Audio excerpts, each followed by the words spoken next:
Cheikh Abdul Qadir al-Jilani demeure une figure lumineuse dans l'histoire spirituelle de l'islam. Né en 1077 en Perse, puis établi à Bagdad, il incarne cette sagesse intemporelle qui traverse les siècles et continue de nourrir les cœurs en quête de vérité. Ses enseignements ne se limitaient pas à des théories. Ils étaient une invitation à la transformation intérieure. Dans ses écrits, tels que Purification of the Mind, il montrait la voie d'une libération du cœur, car le véritable combat n'est pas contre les autres, mais contre les illusions de l'ego. Ce maître, que l'on appelait Al-Gawth al-Azam, le grand secoureur, n'était pas seulement un juriste et un théologien reconnu. Il était surtout un guide des âmes, un médecin des cœurs. Il enseignait que l'orgueil, l'hypocrisie et l'attachement excessif aux biens matériels sont des voiles qui obscurcissent la lumière intérieure. Pour lui, la purification du cœur n'était pas un luxe spirituel, mais une nécessité absolue pour celui qui voulait marcher sur le chemin de la proximité divine. À travers ses sermons et son exemple, Cheikh Abdul Qadir rappelait sans cesse que la grandeur d'un homme ne se mesure pas à son statut social, ni à ses richesses, mais à la sincérité de son lien avec Allah. C'est cette sincérité qui distingue celui qui cherche à plaire aux créatures de celui qui vit uniquement pour plaire à son Créateur. Cette vérité résonne toujours avec force, car elle transcende le temps et les cultures. Le Coran nous rappelle avec des mots qui semblent répondre directement à l'appel du cheikh. Le jour où ni les biens ni les enfants ne seront d'aucune utilité, sauf celui qui vient à Allah avec un cœur pur. Sourate Ash-Shu'ara, 26, 88 à 89. Ces paroles sacrées rejoignent parfaitement le message de Cheikh Abdul Qadir al-Jilani. Tout ce qui nous entoure est éphémère, mais la pureté du cœur est la clé de l'éternité. C'est ce legs spirituel qui fait de lui un maître intemporel. Il nous apprend que le succès véritable n'est pas de conquérir le monde extérieur, mais de se conquérir soi-même. Dans les cercles de Cheikh Abdul Qadir al-Jilani, on apprenait que le plus grand obstacle n'est pas l'ennemi extérieur, mais la voix subtile de l'ego qui s'élève dans le silence de nos cœurs. L'ego se nourrit de nos prières, de nos jeûnes, de nos œuvres charitables et transforme parfois ses actes en source d'orgueil. Le cheikh, dans sa sagesse, enseignait que l'homme ne doit jamais venir à Allah avec la prétention d'avoir accompli quoi que ce soit. Car face à l'infinité divine, nos actions, si nombreuses soient-elles, ne sont qu'une goutte dans l'océan. L'humilité était sa clé. Il rappelait que celui qui se glorifie de ses prières ou de ses jeûnes n'a rien compris à l'essence du tawhid. Car adorer Allah, c'est se reconnaître dépendant, faible et pauvre devant sa grandeur. Les hypocrites rejettent cette vérité, car ils cherchent la reconnaissance des hommes. Mais celui qui suit la voie du tawhid et de la sunna goûte à la douceur d'un amour désintéressé. Celui qui ne dépend pas des applaudissements, mais qui se suffit de la satisfaction du Créateur. Cette leçon est d'une actualité brûlante. Dans nos vies modernes, nous cherchons trop souvent à être vus, à être reconnus, à être loués pour ce que nous faisons. Pourtant, Cheikh Abdul Qadir al-Jilani nous appelle à un dépouillement intérieur, ne pas admirer nos propres œuvres, mais les considérer comme imparfaites, comme des offrandes fragiles que seul Allah peut magnifier. C'est en abandonnant cette admiration de soi que le croyant échappe à ce poison invisible qu'est l'orgueil spirituel. Le Coran met en garde contre cette illusion de perfection. Ne comptez pas vos bonnes actions comme une faveur. C'est Allah qui vous a guidé à la foi, si vous êtes véridique. Sourate Al-Hujurat, 49, 17. Ainsi, l'homme doit apprendre à effacer son nom derrière ses œuvres, afin que seul celui d'Allah demeure. Car la véritable grandeur n'est pas dans l'accumulation des prières, mais dans le cœur brisé, conscient de son besoin permanent de son Seigneur. Dans la tradition de Cheikh Abdul Qadir al-Jilani, il est dit que nul ne peut gravir seul la montagne de la connaissance de Dieu. Le voyage vers Allah n'est pas une route solitaire, mais un sentier où la main d'un guide est nécessaire pour ne pas s'égarer dans les brumes de l'illusion. C'est pourquoi le cheikh insistait avec force. Celui qui aspire à la proximité divine doit rechercher la compagnie des savants sincères et des maîtres spirituels. Ces hommes et femmes qui ont renoncé aux séductions de ce monde portent dans leur regard la clarté d'une lumière intérieure. Leur présence est un miroir qui révèle nos faiblesses, un rappel qui ranime notre flamme quand elle faiblit. Le croyant, disait le cheikh, doit marcher auprès d'eux avec humilité, écouter leur enseignement et s'épuiser dans cette quête de savoir, car la science et la guidance sont des trésors que l'on ne reçoit qu'après avoir consacré ses forces et son cœur. L'itinéraire spirituel ne se limite pas au déplacement du corps, mais à ceux du cœur. Le cheikh distinguait deux voyages, celui qui conduit l'homme vers les lieux saints avec ses pas, et celui qui l'emmène vers Allah avec son essence la plus profonde. Le premier est noble, mais le second est infini.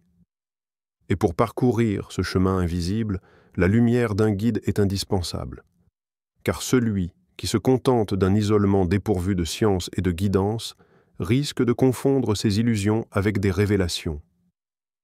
Le Coran nous éclaire sur cette nécessité de guidance.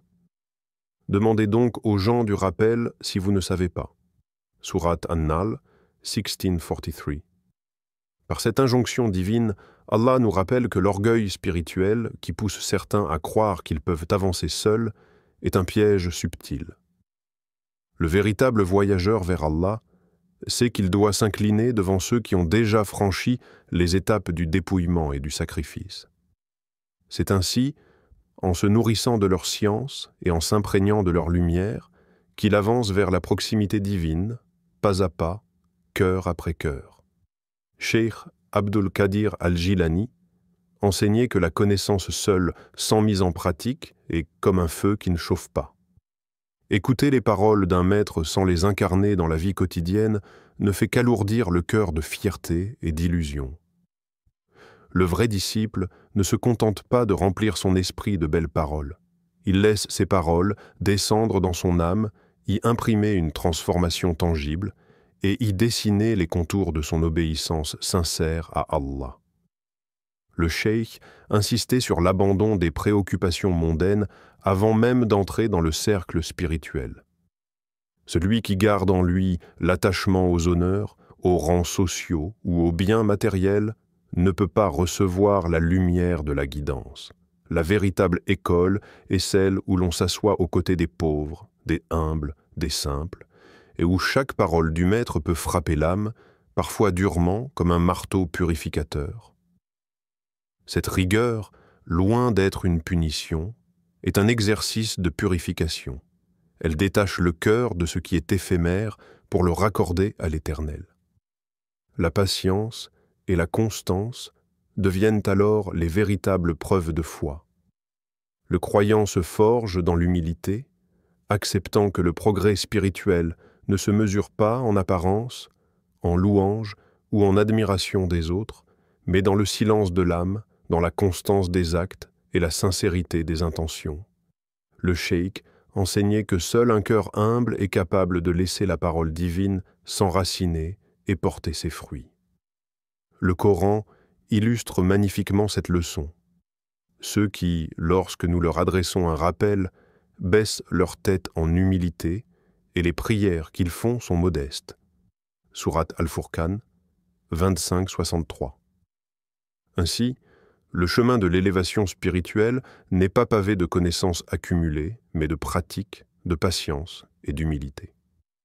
Le disciple avance pas à pas, non pas dans la recherche de l'apparence, mais dans la quête sincère d'un cœur transformé, capable de refléter la lumière divine dans chacun de ses gestes et pensées. Cheikh Abdul Qadir al-Jilani enseignait que le cœur est le véritable miroir de l'âme et que tant qu'il est encombré par l'amour du monde, il ne peut refléter la lumière divine. Les plaisirs éphémères les biens matériels et les honneurs mondains voilent la certitude et empêchent la connaissance authentique de s'enraciner. La foi, disait-il, ne devient complète que lorsque l'âme s'abandonne totalement à Allah, libérée de toute adoration des créatures et détachée des possessions terrestres. La purification du cœur n'est pas un acte ponctuel. C'est une discipline quotidienne, un engagement envers soi-même et envers le Seigneur. Le disciple doit apprendre à donner sans rechercher le retour, à tendre la main aux pauvres sans arrière-pensée et à se réjouir non pas des louanges des hommes, mais de la satisfaction du Créateur. C'est dans ce détachement que la lumière intérieure éclaire l'esprit, permet de discerner le bien du mal et fortifie la sincérité de chaque action. Le cheikh mettait en garde contre la tentation de la facilité, celle de vouloir récolter les fruits de la proximité divine, sans effort ni persévérance. L'accès à Allah, disait-il, est un chemin exigeant. Il demande endurance, patience et renoncement sincère à tout ce qui peut distraire l'âme. Chaque épreuve, chaque sacrifice volontaire devient alors une purification qui détache le cœur des chaînes de ce monde et le rend disponible à l'éveil spirituel. Le Coran guide également le croyant sur ce chemin de renoncement. Et ceux qui abandonnent les biens mondains par amour pour Allah, leur récompense sera immense. Sourate Al-Baqarah, 261. Ainsi, l'âme purifiée n'est plus esclave des désirs éphémères. Elle devient capable de marcher avec clarté sur la voie de la vérité, de servir avec générosité et d'atteindre la quiétude intérieure.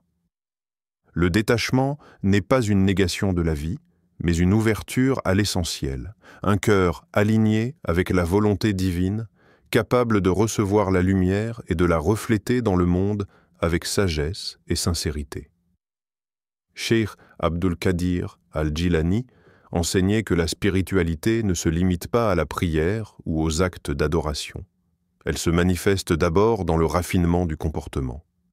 Le véritable croyant est celui dont les manières reflètent la lumière divine. Sans cette éthique, même les paroles les plus nobles deviennent vides, et l'homme devient haïssable non seulement aux yeux des hommes, mais aussi aux yeux de son Créateur.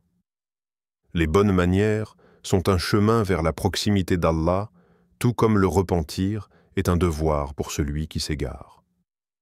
Le cheikh insistait sur la sincérité et la vérité comme fondement de la foi. Cultiver une intention pure, supporter les épreuves avec patience et accepter les difficultés sans complainte sont des marques de la véritable victoire spirituelle. L'homme vertueux ne se mesure pas aux honneurs ou aux amitiés humaines, mais à son obéissance et à sa loyauté envers Allah. Le disciple apprend que l'amitié et l'inimitié ne sont pas déterminées par les créatures, mais par le respect des commandements divins. Ceux qui aiment et détestent en dehors de cette loi se perdent dans les illusions de ce monde. La vérité devient alors la boussole de l'âme. Elle guide les actions, éclaire les intentions et fortifie le cœur contre l'orgueil et l'hypocrisie. Le Coran exprime cette réalité avec une clarté frappante. Et tiens-toi sur le chemin droit et sois constant dans la vérité, même si cela est contre toi-même ou tes proches. Sourate An-Nisa, 435. Ainsi, le bon comportement et la sincérité deviennent la marque de celui qui connaît Allah. La vérité, loin d'être une abstraction, est un acte vivant qui transforme le cœur, purifie les relations et élève l'âme au-dessus des épreuves et des illusions. Dans chaque geste empreint de respect et de véracité, le disciple reflète la lumière de la foi, construisant un caractère digne du Seigneur et façonnant une vie harmonieuse, guidée par la justice et la clarté intérieure. Cheikh Abdul Qadir al-Jilani comparait les véritables hommes de Dieu à des médecins des cœurs. Leur mission n'est pas simplement d'enseigner, mais de soigner, d'extraire les poisons de l'âme et de révéler la lumière cachée dans les cœurs. Celui qui s'assoit avec eux, écoute leurs paroles et accompagne leur cheminement dans l'intention pure d'Allah, découvre une guérison profonde, guérison des doutes, des attachements mondains et des blessures invisibles qui empêchent l'âme de s'épanouir. Mais la guidance des maîtres exige une ouverture complète du cœur. L'orgueil, l'attachement aux illusions ou la recherche de l'innovation religieuse brouillent la perception et empêchent le disciple de recevoir la lumière. Cheikh Abdul Qadir al-Jilani expliquait que la relation avec ses guides doit se faire avec humilité et sincérité, car eux seuls peuvent distinguer le vrai du faux dans la religion, comme un changeur de monnaie distingue les pièces authentiques des fausses. Leur rôle n'est pas seulement académique, ils transforment, purifient et orientent les âmes vers l'amour de Dieu et la conscience de sa miséricorde infinie. Cette métaphore du médecin et du changeur de monnaie illustre une vérité essentielle. La guidance spirituelle ne se limite pas à la transmission de connaissances, elle est une transformation progressive de l'être. Chaque conseil, chaque enseignement, chaque avertissement devient un remède pour l'âme malade de l'ego, de l'orgueil et de la négligence. C'est par leur présence et leur exemple que le disciple apprend la patience, la persévérance et la sincérité. Le Coran éclaire cette réalité avec force. Certes, parmi vous, il y a des gens qui rappellent Allah et qui enseignent la guidance. Ceux qui suivent leur chemin trouveront lumière et salut. Sourate Al-An'am, 690. Ainsi, les gens d'Allah deviennent des phares dans l'obscurité des illusions, des médecins pour les cœurs fragiles et des guides sûrs sur la voie de la vérité. Leur enseignement est un remède, leur compagnie une bénédiction et leur présence une invitation à purifier l'âme, à cultiver l'amour divin et à marcher avec assurance vers la proximité d'Allah. Cheikh Abdul Qadir al-Jilani nous rappelle que toutes les étapes de la purification, de l'humilité et de la guidance convergent vers un but unique, l'amour inconditionnel d'Allah. Cet amour ne se mesure ni par les faveurs reçues, ni par les honneurs accordés par les créatures. Il se révèle dans la persévérance, dans l'attachement sincère à celui qui est la source de toute lumière. Les épreuves de la vie, privation, douleur, incompréhension ou solitude, ne sont pas des obstacles, mais des tests qui révèlent la profondeur de cet amour. Le véritable croyant, disait le cheikh, demeure fidèle à la porte de son Seigneur, même lorsque le monde semble l'oublier. Dans ce dénuement apparent, il trouve une dignité et une noblesse que rien d'autre ne peut offrir. C'est un amour qui ne cherche ni récompense, ni reconnaissance. Un amour qui s'ancre dans la constance, la gratitude et la fidélité silencieuse. Chaque épreuve devient alors un miroir révélant la sincérité du cœur et la force de la foi. L'intensité de cet amour transforme la vie du disciple. Il ne cherche plus à accumuler les biens, à obtenir les louanges ou à éviter la souffrance. Chaque moment devient une opportunité de se rapprocher d'Allah, de purifier l'âme et de nourrir la relation intime avec le Créateur. L'amour devient le moteur qui soutient l'endurance, le guide dans les épreuves et éclaire le chemin vers la perfection spirituelle. Le Coran exprime magnifiquement cette réalité. Ceux qui ont cru et dont les cœurs se tranquillisent par le rappel d'Allah, ce sont eux qui aiment Allah et sont aimés de lui. Sourate Al-Hujurat 49, 13, adapté au contexte de l'amour sincère. Ainsi, l'amour divin devient la finalité ultime, le sommet de la vie spirituelle. Dormir devant la porte du Seigneur, dans l'humilité et la fidélité, n'est pas un renoncement, mais un choix souverain, celui de s'unir à l'Éternel dans une proximité profonde et de laisser le cœur s'élever au-dessus des illusions du monde. C'est là que réside la dignité véritable, la lumière intérieure et la plénitude de l'âme, accomplissant le chemin que Cheikh Abdul Qadir al-Jilani nous a tracé avec sagesse et amour. Cheikh Abdul Qadir al-Jilani enseignait que l'âme charnelle, le nafs, est une force puissante et indomptable lorsqu'elle est laissée à elle-même. Elle suscite les désirs, l'orgueil et l'attachement aux illusions de ce monde.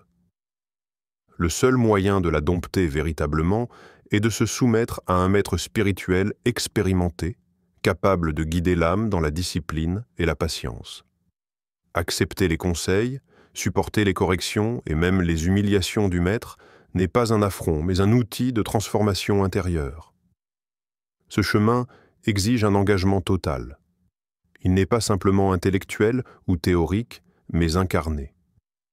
Suivre les traces du maître permet d'éteindre les passions dévorantes et de transformer le monde matériel, la dunya, en servante fidèle du croyant. Chaque désir dompté, chaque colère apaisée et chaque attachement purifié devient un pas vers la liberté spirituelle. L'ego, autrefois tyrannique, se soumet à la discipline et le cœur s'élève vers Allah avec humilité et constance. Le cheikh rappelait que le monde et l'au-delà ne sont pas des fins en soi, mais des moyens au service de la proximité divine. La véritable élévation spirituelle ne réside pas dans l'accumulation de richesses, de titres ou d'honneurs, mais dans la patience, le renoncement et la discipline quotidienne. C'est par cette voie que le croyant forge une relation durable et sincère avec le Créateur, fondée sur l'humilité et la conscience de sa dépendance. Le Coran illustre ce principe de soumission et de discipline. Et obéissez à Allah et à son messager, et ne vous disputez pas, de peur que vous ne perdiez courage et que votre force ne disparaisse. Et soyez patients. Sourate Al-Anfal, 846. Ainsi, la guidance d'un maître devient indispensable pour dompter le nafs. La patience face aux épreuves, la constance dans la discipline et l'abandon de l'ego permettent à l'âme de se purifier et de s'élever. La soumission volontaire à la sagesse d'un guide transforme non seulement le croyant, mais aussi sa relation avec le monde et l'au-delà, le conduisant vers une proximité véritable et durable avec Allah, le but ultime de toute quête spirituelle.